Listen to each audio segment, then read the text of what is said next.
Bonjour les amis, j'espère que vous allez bien. Bienvenue sur SportMed pour cette nouvelle édition de Made in Marseille. Titi, j'ai vu que tu avais parlé de Steve Mandanda dans la lucarne.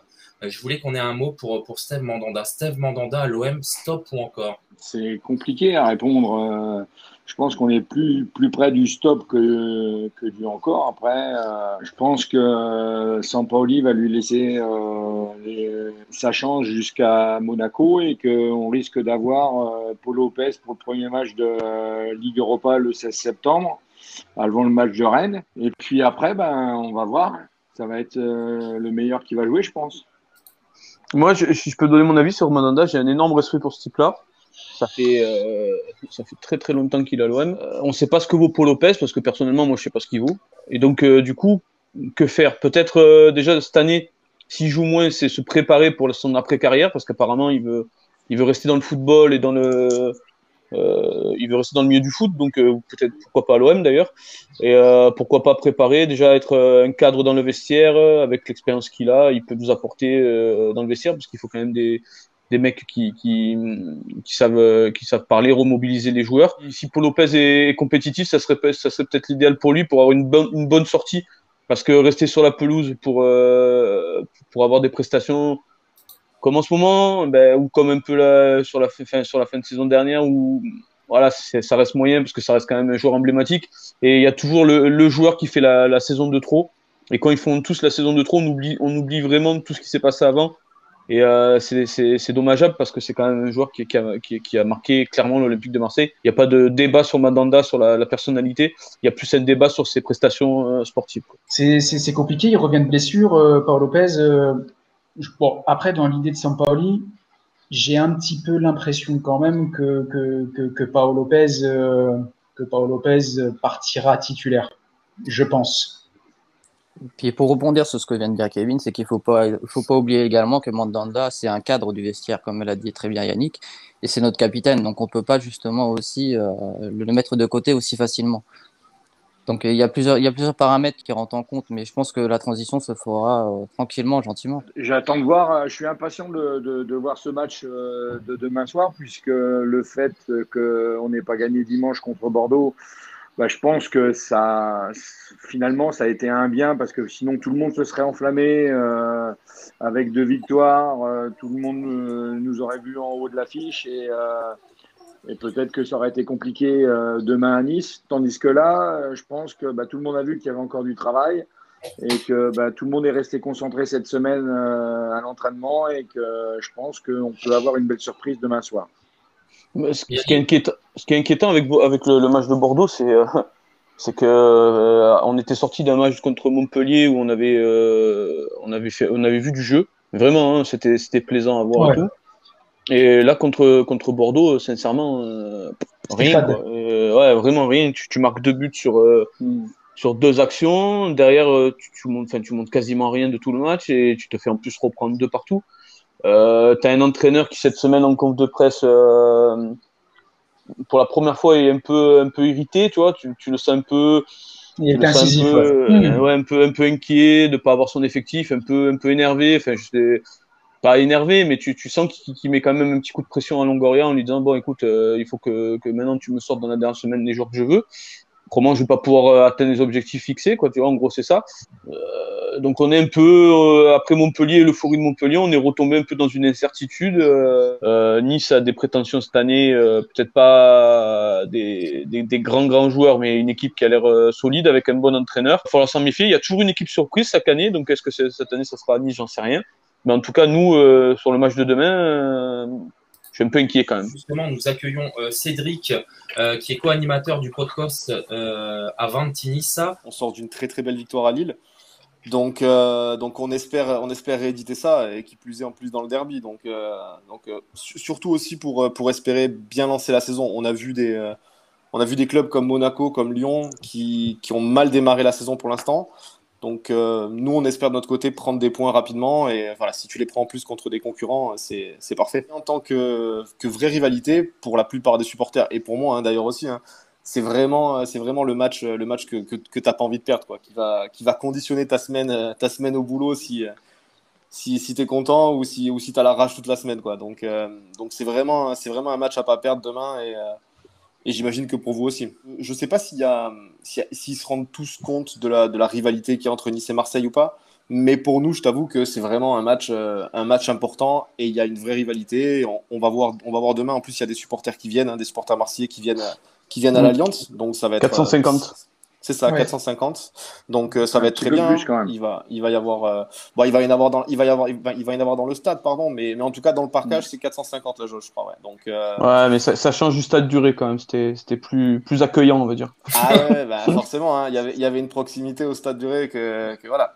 C'est Ouais, pour l'avoir fait il plus nous de manque à 10 nous aussi. fois. Hein. Ouais. Ouais, il nous manque à nous aussi, je te rassure. Mais bon, après, il a fallu grandir, il a fallu passer par ce stade. Maintenant, on entre entre guillemets dans une nouvelle ère avec Ineos, tout ça. On espère jouer les premières places et les compétitions européennes. Donc il fallait passer par là, malheureusement. Le stade du Ré, c'était Bah, compliqué. Quand on compare les budgets de Nice et de l'OM, les Niçois sont encore loin du budget de l'OM et même en rivalité, la vraie rivalité régionale, le derby, c'est bon malheureusement c'est Toulon, c'est pas Nice, hein, il y a une rivalité avec les Niçois, mais la vraie rivalité c'est Toulon et Bordeaux. Après Nice c'est à part quoi, ça a été construit après parce que on l'appelle derby, mais c'est pas un derby, hein, c'est le derby méditerranéen. Mais comme le Niçois disait, le vrai derby, c'est Nice-Monaco, quoi. Hein, mais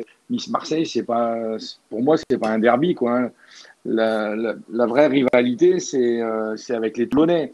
Bon, maintenant, c'est pas pour ça qu'on aime les Niçois. Hein. parce que moi, Galtier, je comprends pas la direction de l'OM. Il attend que ça, quoi. Clairement. On a été chercher Sampaoli en milieu de saison. Bon, écoute, on verra ce que ça va donner.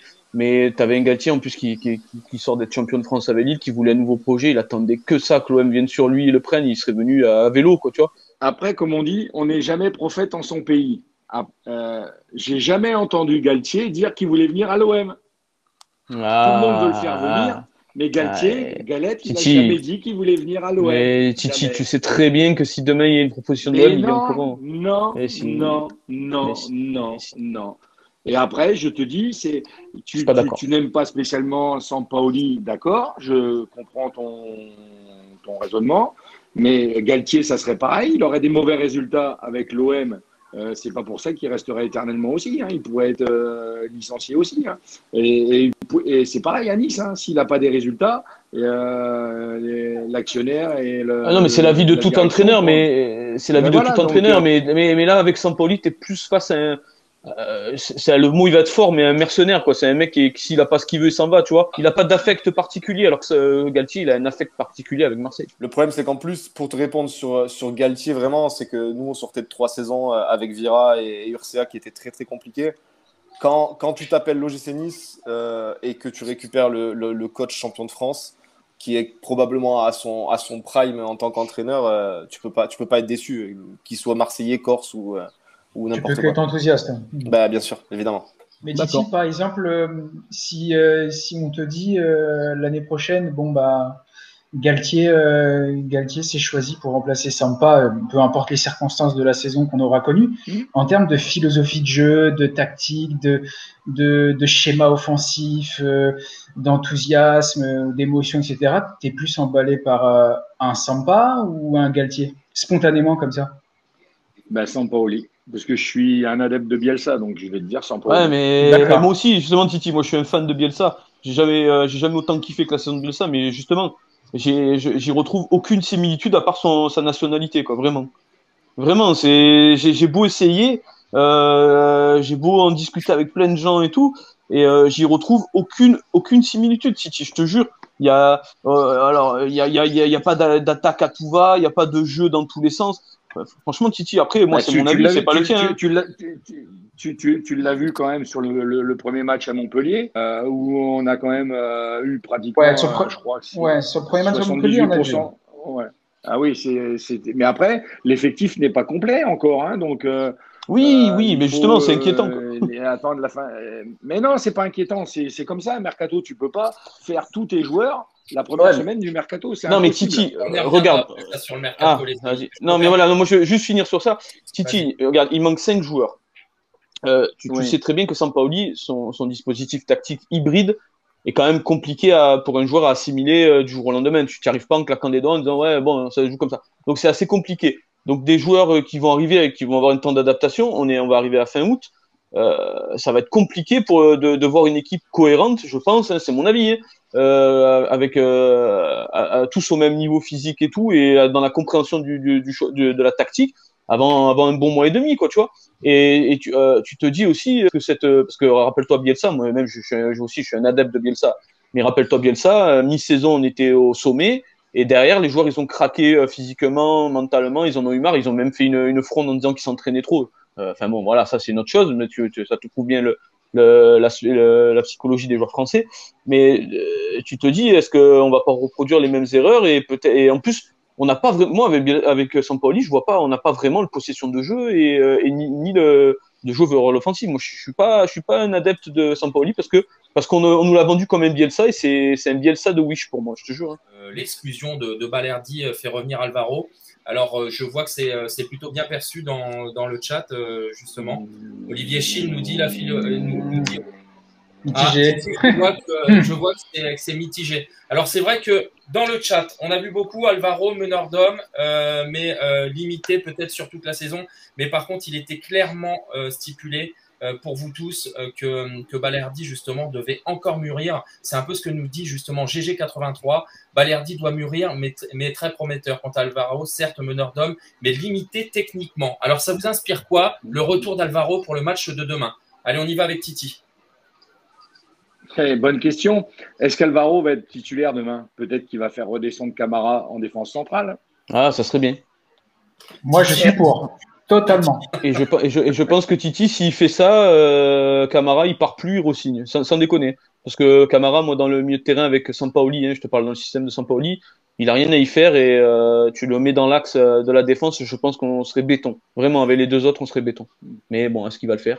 Après, j'ai pas d'infos, mais peut-être qu'il va faire comme ça demain, puisque je sais pas, c'est dans ses choix. J'ai pas l'impression qu'il porte Alvaro tout en haut de l'échelle, quoi. Après, c'est Alvaro, vrai c'est un meneur d'homme, c'est un aboyant. Zachi 13, Alvaro, dans toute sa carrière marseillaise, a fait moins d'erreurs que Balerdi. J'ai l'impression qu'effectivement, les mêmes erreurs se répètent avec notre promesse argentine. Sur le match de dimanche, moi, j'ai rien à reprocher à Balerdi. Hein. La seule erreur qu'il fait, c'est Steve qui lui fait faire parce que sur sa relance pourrie où il prend le rouge. Mais dans le match, il était très bien. Hein. Donc, il faut arrêter de dire qu'il a fait des erreurs dimanche. Hein. Parce que dans l'axe central, sur la pointe basse de la défense à 3, moi, je trouve que ça lui va à merveille à Balerdi. Hein. Moi, j'ai un goût toujours d'inachevé depuis le début de l'arrivée de Balerdi. Alors, je sais, on va me dire, il est jeune, il doit mûrir. Mais c'est un peu comme, je vous fais la comparaison avec un gardien qui va vous sortir dans le match 6-7 arrêts décisifs, il y a 0-0 et il te claque une cagade à la fin du match. C'est l'erreur qu'on va retenir parce que tu perds le match. En tout cas, c'est mon avis à moi. J'enterre pas non plus loin de la Balerdi. On le voit très bien, il a un potentiel immense. Mais je suis plus partagé. Je suis mitigé vraiment sur le cas Balerdi. Même si je rejoins ce que disait Titi, je trouve que stopper gauche, stopper droit, ça n'allait pas au top. Cette pointe basse là, comme ça, un peu à la sauce libéraux, qui se projette même un petit peu de temps en temps plein axe pour perforer un petit peu balle au pied. Ça, je pense que c'est une consigne de Sampaoli. Ça lui va bien. Je trouve que ça lui va bien parce que il est plus à l'aise, il est plus dans le confort. J'ai envie de voir sur la durée, mais je peux pas m'empêcher d'être un poil inquiet sur le cas Balerdi pour la saison.